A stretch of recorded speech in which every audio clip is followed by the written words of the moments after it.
What if we went 100% renewable tomorrow? When the clock struck midnight, something incredible happened. All the world's energy began to come exclusively from renewable sources. Without fossil fuels, the planet underwent a radical transformation. Humanity awoke to a new future, filled with hope but also uncertainty.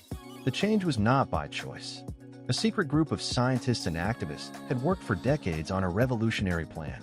They created a system that, once activated, transformed the world's power grids to operate solely on energy from the sun, wind, and water. There were no consultations, no warnings. It just happened.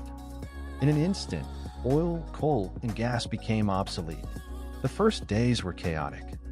Stock markets crashed, and major oil companies faced ruin. Countries reliant on oil, like Saudi Arabia and Venezuela, plunged into crisis, while nations with little energy wealth began to thrive thanks to their access to renewable resources. Refineries came to a halt, and ships transporting oil were stranded at sea. It was the end of an era. In cities, the transformation was swift. Entire buildings generated their own energy with solar panels on their walls and rooftops. Smaller wind turbines, designed for urban spaces, began spinning in parks and plazas, powering streetlights and nearby homes. Electric cars, once a luxury, became the only option. Instead of long lines at gas stations, drivers visited charging stations powered by massive solar-fed batteries. In rural areas, the change was slower but just as significant. Farmers installed small windmills to power their equipment, and local rivers became reliable sources of hydroelectric energy. Remote communities that once depended on diesel generators began using portable solar systems for their power needs. Even the most isolated islands, often ignored in the past, discovered their energy potential thanks to constant sun and wind. The environmental impact was immediate. In just a few weeks, pollution in cities like New Delhi, Mexico City, and Beijing dropped dramatically.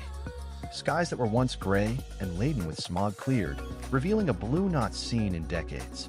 Rivers stopped receiving toxic waste from energy industries, and oceans, free from oil spills, began to recover their biodiversity. Whales returned to coastlines, and migratory birds came back to areas they had abandoned due to pollution. However, the change was not easy for everyone. Oil-rich countries faced a critical situation. Without crude sales, their economies collapsed. Venezuela, already battered by years of crisis, saw its political system crumble. Russia tried to remain relevant by investing in nuclear and renewable energy, but its citizens began questioning the country's stability. Meanwhile, major manufacturers of renewable technologies like solar panels and advanced batteries became the new economic powers.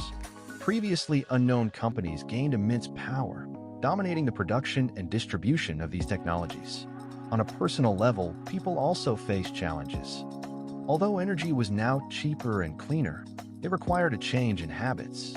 Families learned to manage their electricity consumption as the new systems prioritized efficiency. Traditional electricity tariffs disappeared, but access to new technologies like home energy storage batteries remain expensive for many. In this new world, some voices began to point out risks. Now that everything depended on a global renewable energy system, what would happen if it were attacked?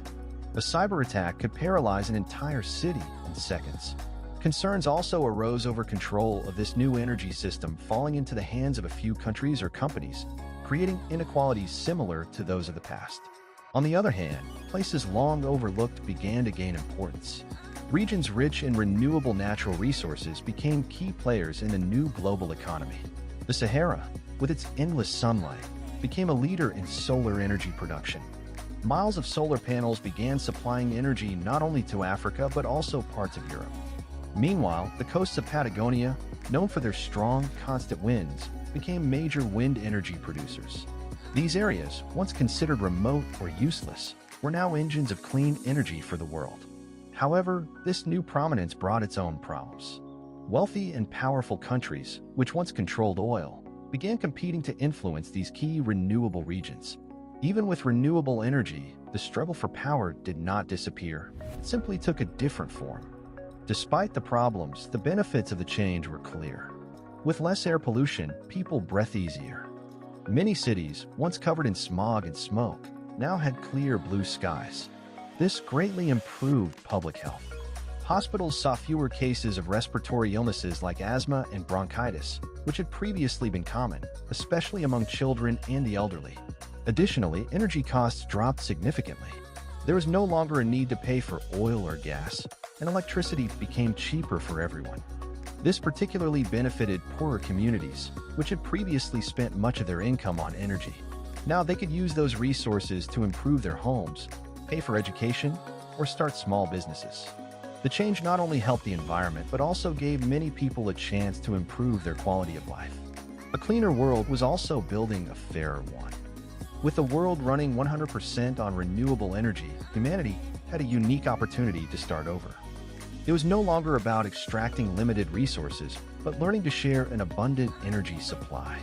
However, the challenges were far from over. Could people ensure this new era was fair and accessible to everyone? Humanity stood at a crossroads, with the power to decide whether this future would be a rebirth or a repetition of past mistakes. Could we seize this second chance?